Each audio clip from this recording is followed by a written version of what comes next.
দর্শক, ভিডিওতে যেই ফিশিং পয়েন্টটি দেখছেন এই ফিশিং পয়েন্টটি হচ্ছে রাজশাহী জেলার চারঘাটের মুক্তারপুর।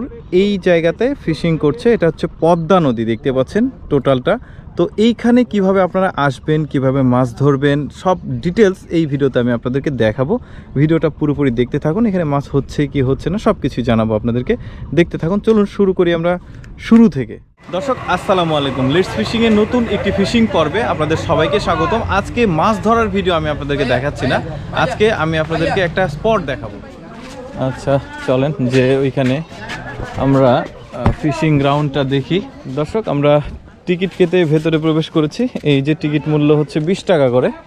তো ভেতরে আমরা গিয়ে দেখবো যে আসলে এখানে কি অবস্থা। আপনারা টিকিট কেটে ভেতরে ঢুকে এখানে ফিশিং করতে পারবেন। তো যাই, স্পটের আপডেট সব কিছু জানানোর চেষ্টা করব আপনাদেরকে। যে পরিবেশটা বেশ চমৎকার। এখানে আম বাগান দেখা যাচ্ছে, অনেক বড় আম বাগান, আমের গাছে মুকুল দেখা যাচ্ছে সুন্দর এখন। আর পয়েন্টটা আছে ঠিক নিচে। এই জায়গাটায় আবার কিন্তু পিকনিক স্পট, মানে আপনারা যদি পিকনিক করতে চান তাহলে এখানে এসে পিকনিক করতে পারবেন। এখানে কিন্তু সুন্দর বিনোদনের ব্যবস্থা রয়েছে, একটা ছায়া শনিবের জায়গা, বেশ সুন্দর। মানে এখানে কিন্তু অনেক শিক্ষা প্রতিষ্ঠান আসে পিকনিক করতে। আর এই যে বাগানটা দেখতে পাচ্ছেন, এই বাগানটার নিচেই এই যে ফিশিং পয়েন্ট যেটা বলছি সেটা। তো দেখি নিচে কি অবস্থা। এই যে দেখতে পাচ্ছেন, এটা হচ্ছে সেই সারদা ক্যাডেট কলেজের নিচে এই ফিশিং গ্রাউন্ডটা, বেশ চমৎকার। যদিও আমরা আসলে ফিশিং করার প্রস্তুতি নিয়ে এখানে আসিনি, আমরা জাস্ট এখানে পয়েন্টটা ভিজিট করতে এসেছি এবং আপনাদেরকে দেখাতে এসেছি যে এই পয়েন্টটা আসলে কেমন, কি অবস্থা। এখানে কিন্তু কন্টিনিউ মাছ ধরে, এখানে অনেক শিকারি দেখা যাবে। এই যে দেখতে পাচ্ছেন ওই দিকে শিকারি আছে, আমরা একটু ওই দিকে যাব, দেখা যাক। মানে খুব বেশি শিকারি বসেনি, দু একজন হয়তো বা দূর দূরান্তে দেখা যাচ্ছে। তো চলুন দেখি, ওইখানে এক শিকারি আছে। আসলে এই লোকেশনটা আমি বলি, এই লোকেশনটা আপনারা জানেন যে সারদা ক্যাডেট কলেজের এখানে চারঘাটের এখানে ইউসুফপুর নামে একটা ফিশিং পয়েন্ট আছে, এটা খুব জনপ্রিয়। কিন্তু ইউসুফপুর হচ্ছে এখান থেকে 1 কিলোমিটার পেছনের দিকে হবে সেইটা। এই যে এইদিকে 1 কিলোমিটার পেছনে হচ্ছে ইউসুফপুর আছে, যেখানে আপনারা অনেকেই জানেন যে এখানে ভালো ভালো মাছ হয়, বড় বড়। আর 1 কিলোমিটার সামনে আসলে এখানে কিন্তু আপনারা ওই সারদা ক্যাডেট কলেজের নিচে এসে মাছ ধরতে পারবেন। এটা এই ক্যাডেট কলেজ পয়েন্ট বলা যেতে পারে। তো ওইখানে একজন শিকারি দেখা যাক মাছ ধরছে, আমরা ওখানে গিয়ে একটু দেখবো যে আসলে অ্যাকচুয়ালি মাছ হচ্ছে কি না, কী অবস্থা। সবাই আসলে এখানে বেড়াতে আসে। এই যে দেখুন পিকনিকের সব জিনিসপত্র সব পড়ে আছে, প্লেট গ্লাস এগুলো। এখানে আসলে পিকনিক স্পট, অনেক শিক্ষা প্রতিষ্ঠান, কোচিং সেন্টার, প্রাইভেট প্রোগ্রাম, ওরা এখানে এসে আসলে ওই প্রোগ্রামগুলো করে, অনুষ্ঠান করে। আর এখানে কিন্তু একটু পরপর চেয়ার দেওয়া আছে, রাস্তাটাও বেশ চমৎকার। কিন্তু আসলে ওই ভেতরে ভিডিওগ্রাফি করাতে কিছু রেস্ট্রিকশন ছিল গেটের সামনে, ওইখানে ভিডিওগ্রাফি করা যাবে না, ওইখান থেকে ভেতরে এসে ভিডিওগ্রাফি করা যাবে। আমি আপনারা দেখেছেন সামান্য একটু ফুটেজ নিতে পেরেছি, আমাকে নিষেধ করেছিল। তারপরেও একটু ভেতরে এসে আমি ফুটেজটা কাভার করার চেষ্টা করেছি। এখন মানে আপনাদেরকে পয়েন্টটা দেখাচ্ছি, আমি সব কিছু ডিটেলস আপনাদেরকে জানানোর চেষ্টা করছি। যদি আপনারা এখানে মাছ ধরতে আসেন তাহলে কেমন হবে না হবে এভরিথিং আসলে তুলে ধরার চেষ্টা করছি। আজকে আমরা এখানে মাছ ধরতে আসিনি, জাস্ট এখানে ভিজিটে এসেছি। আমরা এক জায়গায় ফিশিংয়ে গিয়েছিলাম, ওই পর্বটা আপনারা পেয়ে যাবেন। আর এখানে আমরা জাস্ট ঘুরতে এসেছি। এখান থেকে নিচে যায়, হ্যাঁ এখানে অনেকটা নিচু, উপর থেকে নিচ পর্যন্ত অনেক, মানে একটু টাফ নামাটা।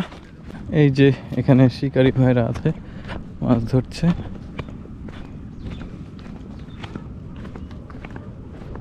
ভাইয়া হয়েছে দু একটা? খাচ্ছে না? ও, এই জায়গাটার নাম কি বলে ভাই? মুক্তারপুর না? আচ্ছা আচ্ছা। আর ইউসুফপুর তো পেছনে নাকি? আচ্ছা আচ্ছা। যাই হোক, স্পটটার নাম আমরা জানতে পারলাম এই শিকারি ভাইয়ের কাছ থেকে। সেটা হচ্ছে এই জায়গাটার নাম হচ্ছে মুক্তারপুর। আর ইউসুফপুর যেটা, এটা এখান থেকে 1 কিলোমিটার পেছনে। এখানে আরও কয়েকজন শিকারি আছে সামনের দিকে। এখানে ব্লক দেখা যাচ্ছে, অনেক ব্লক দেখা যাচ্ছে। এইখানে একজন শিকারি ভাই বসেছে মাছ ধরার জন্য।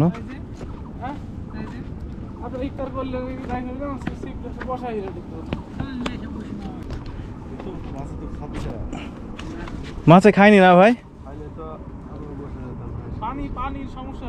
এই যে ওই ভাই যেমনটি বলছিল যে মাছ খাচ্ছে না। কারেন্ট জাল কি প্রচুর দেয় নাকি? প্রচুর যায়, কারেন্টের জালের কারণে মাছটা আমাদের হয় না। এই যে দেখতে পাচ্ছেন পানির কালার খুব একটা আসলে ভালো না দেখা যাচ্ছে, একটা ময়লা দেখা যাচ্ছে। ভাই ব্লক কত দূর পর্যন্ত আছে এই পাথর ব্লকগুলো? আরো নিচে আছে, তাহলে তো সমস্যা।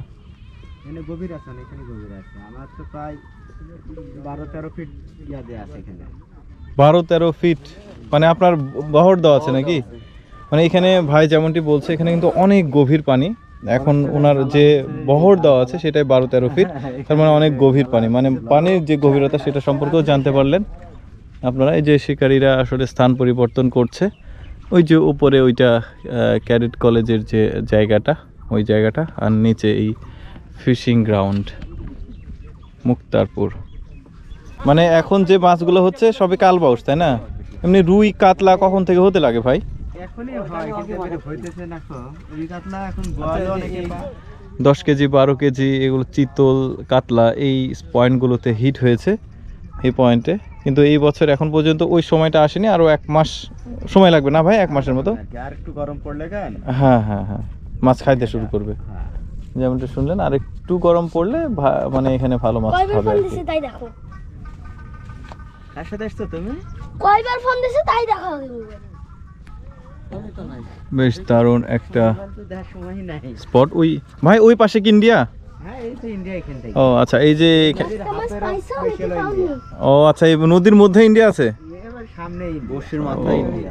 তাই নাকি? বারকালে দেখতে হবে, ইন্ডিয়া আমাদের কাছে এখানে। ও আচ্ছা আচ্ছা, ওই ঢুকে কিছু ভিতরে, এই জায়গাতে আরো কাছে ইন্ডিয়া। ও মূল ব্যাপারটা হচ্ছে এই যে পয়েন্টটাতে ভাই মাছ ধরছে, উনি যেখানে বসে আছে এটা বাংলাদেশ, আর বড়শি যেখানে দিয়ে রেখেছে তার কিছুটা সামনে হচ্ছে ইন্ডিয়া। তার মানে এই নদীটার অর্ধেকের বেশিরভাগ অংশ, মানে ওই মোটামুটি ধরেন 80% ইন্ডিয়ার মধ্যে আছে আর কি, আর বাকি আছে বাংলাদেশের। এই যে ভাই এখানে বসে আছে এটা বাংলাদেশের মধ্যে, আর ওই যে বড়শির ফাতনা দেখা যাচ্ছে, আর ওই পাশ থেকে হচ্ছে ইন্ডিয়া। এখানকার লোকেশন ঠিক এইরকমই আর কি। এই পাশ দিয়ে ঢুকে গেছে বাংলাদেশের মধ্যে। আচ্ছা আচ্ছা, এদিক দিয়ে আবার ইন্ডিয়া ঢুকছে। কি পদ্ধতিতে মাছ ধরছেন আপনি, মানে বড়শিটা? এটা আমরা ন্যাশনাল পাউরুটি আর ডিম। পাউরুটি আর ডিম। আর এই ব্লক যেহেতু আছে বেঁধে যায়, তো সেজন্য আপনি কি মানে ব্যবস্থা করছেন? এমনিতে ভরা বা কোনো কিছু ব্যবহার করেনি না? না, ভাড়া তো অবশ্যই আছে। এই যে টানাগুলো যেটা দিয়েছেন, টানাগুলো তো ভাড়া দেয়া আছে। এই যে এদিক নিয়ে আসেন, এদিক নিয়ে আসেন। এইটা দেখি মাসুদ ভাই, ওইটা এখানে নিয়ে আসো। এটা বোয়ালের টোপ দেওয়া আছে, চিংড়ি মাছ না? এই চিংড়ি মাছ। আর এখানে কিন্তু আছে হচ্ছে মাটি, মানে এইটা ওই যে এই ব্লকগুলো দেখতে পাচ্ছেন, এগুলোতে বাঁধলে যেন সহজে চলে আসে, জন্য মাটি ব্যবহার করেছে। অভিজ্ঞ শিকারী যারা আছে তাদেরকে বুঝিয়ে বলতে হবে না, তারা দেখলে বুঝতে পারবে। এখানে কিন্তু ডিম রুটিও দেওয়া আছে নিচেরটা, আর উপরে কয়েকটা চিংড়ি, বোয়াল এবং মানে কালবাউস, রুই সবই টার্গেট করা আছে। এ হচ্ছে হ্যাঁ হ্যাঁ, বাম মাছেও কিন্তু চিংড়ি খায়। এটা হচ্ছে মানে এখানকার মাছ ধরার যে টেকনিক, ওই ভাই ধরছে। তো ম্যাক্সিমাম শিকারীরা আসলে এই মাটি টেকনিকটা ব্যবহার করে এখানে মাছ ধরে আর কি। তো সব টানাগুলো, এখানে একটা টানা, এখানে একটা টানা, সবগুলো একই সিস্টেমে দেওয়া আছে। এই হচ্ছে এখানকার মাছ ধরার যে টেকনিক, এইটাই। তাছাড়া কিন্তু আপনি এই ব্লকে এইভাবে মাছ ধরে কোনোভাবেই পুষাতে পারবেন না। বারবার ব্লকে এসে বসে আটকে যাবে, বারবার ছিঁড়ে যাবে। তো মাটি আপনাকে ব্যবহার করতে হবে আর কি। যারা অভিজ্ঞ শিকারী আছে তারা তো মানে এই ব্যাপারগুলো সব ভালোভাবে জানেই। তো এই হচ্ছে এখানকার টোটাল আপডেট। দর্শক, আমাদের ওই শিকারী ভাই উনি কিন্তু আমাদের সব কিছু ইনফরমেশন এখানে দিয়ে দিয়েছে। তার ফোন নাম্বার আমি নিয়ে রাখলাম। এখন যা তুলনামূলকভাবে মাছ শুরু হয়নি, যে কারণে আসলে এখন আমরা মাছ ধরতে আসছি না। জাস্ট স্পটটা আপনাদেরকে দেখালাম, মুক্তারপুর এটা, তারপরে আছে ইউসুফপুর। মানে এই জায়গাতে কিন্তু সারদা ক্যাডেট কলেজ, তারপরে আপনার ওই যে পুলিশ একাডেমি, এর আশেপাশে সব পয়েন্টগুলো আপনারা এসে মাছ ধরতে পারবেন এখানে এসে। আমরা জাস্ট এসেছিলাম আপনাদেরকে এই পয়েন্টটা মানে দেখাতে, যেখানে কি অবস্থা, কন্ডিশন কি, কিভাবে শিকারীরা মাছ ধরছে, মাছ হচ্ছে কি না, কবে থেকে হবে, আপনি কিভাবে আসবেন, এইভাবে সব ডিটেলস। আমি যেভাবে প্রবেশ করেছি এখানে, ওইভাবে প্রবেশ না করে আপনারা ওই টিকিট কেটে প্রবেশ করতে পারবেন, ভেতরের সৌন্দর্য দেখতে পারবেন। আর যদি বলেন যে না আমি টিকিট কেটে প্রবেশ করব না, ওইখানে গাড়ি পার্কিংয়ের ব্যবস্থা আছে, নিরাপদে গাড়িটা রাখতে পারবেন। 20 টাকা খরচ করে আপনি টিকিট কেটে এখানে আসতে পারবেন। এটা তো আপনি ধরেন গাড়ির সেফটিটা থাকলো। আর যদি মনে করেন না আমি টিকিট কেটে ঢুকবো না, তাহলে ওই যে এই দিক দিয়ে আসতে পারবেন হেঁটে হেঁটে, মানে রাস্তা ওই পাশ দিয়ে নিচে নামা যায়। আপনারা আসলে বুঝতে পারবেন এখানে। তো যাই হোক দর্শক, আমি সবসময় চেষ্টা করি আপনাদের সামনে নতুন নতুন ফিশিং স্পটগুলো উপস্থাপন করতে। এরকম ভিডিও দেখতে ভালো লাগলে লেটস ফিশিং ইউটিউব চ্যানেলটি সাবস্ক্রাইব করে রাখবেন।